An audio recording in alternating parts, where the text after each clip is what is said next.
see what the idea is here. The idea is that we want things to be able to have a single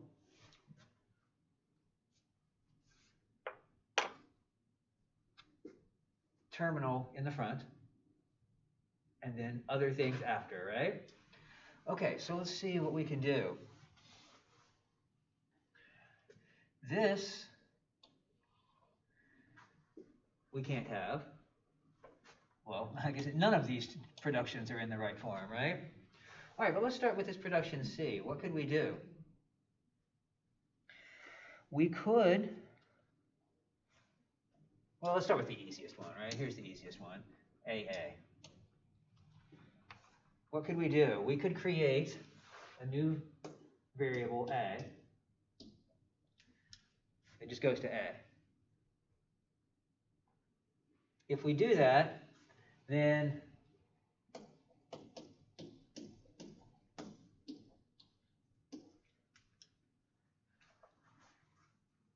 replace that like that, but we still have this C going on here.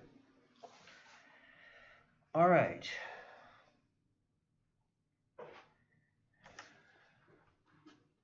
We want to fix this C. C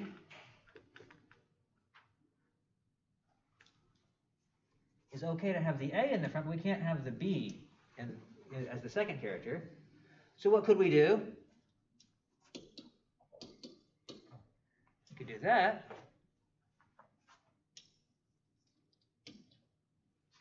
And now C looks like that. Does that make sense? All right, now if we've done that, what happens to the S here? Well, this, bouncing all over the place, I'm sorry. This can be replaced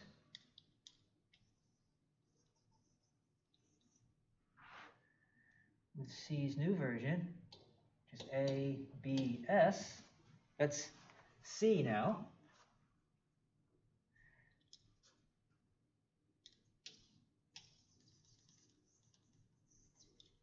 Why can it be replaced? So this is C, but then we still have,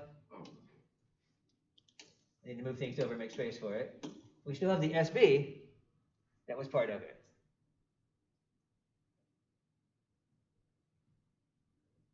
Does that make sense? All right, but now what?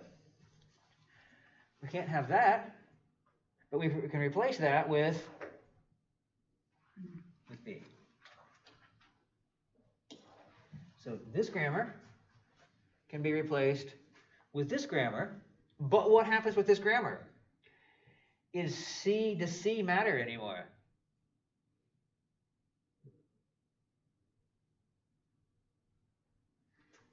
That whole part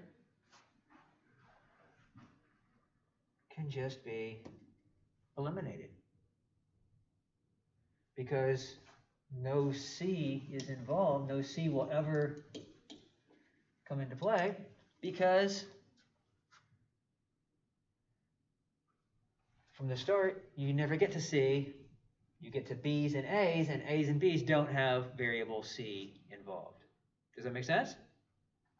All right, what's the benefit of this kind of grammar?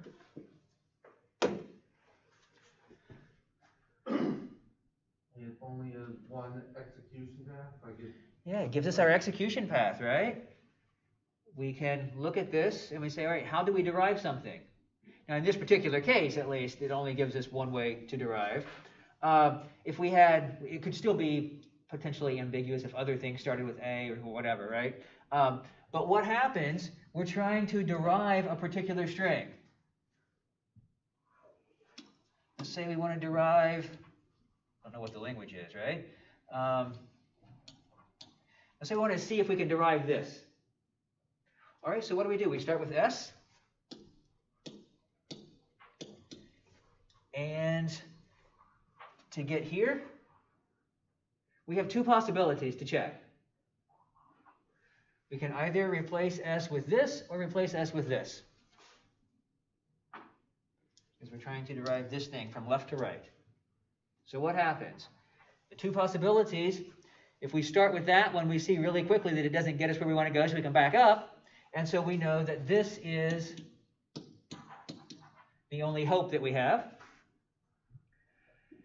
All right. B. Only can go B. And only go to B. So it looks like that. All right. The S Only going to be a B, going to the big string again. is only going to start with an A. And so what do we know? Not in the language. Right? So it gives us a way to process a string quickly. Right? We can just work from left to right. If we run into something that's not available in any of the productions, we know for sure not to do that. If we do have multiple options, we might have multiple paths that we explore, but then we can explore the multiple paths. And if one of those dies, then okay, keep going with the other one. But if they both die, then it all dies out. But if one of them terminates appropriately, then we've generated the string. If we can generate it in two different ways, okay, that's fine. It's an ambiguous grammar. We didn't say that it's not ambiguous, but it gives us a very clear path to processing a string to determine, is this string in the language? Right? So it's way easier than the other situations of, here's a grammar, is this string in there? Oh, let's try every possible, right? If we have converted it to this form, it's really easy to tell. Is it here? Well, can you generate it? Start going down the paths. If we run into a problem, terminate that part, go back, see what's still active, carry those pieces out. Right? So in this particular case, the Chomsky normal form was good for kind of a theoretical purpose, and Greibach is good for computational purpose. Not so good for the theoretical purpose, right? In terms of proving that this thing is not context-free or something. There we go. Make sense?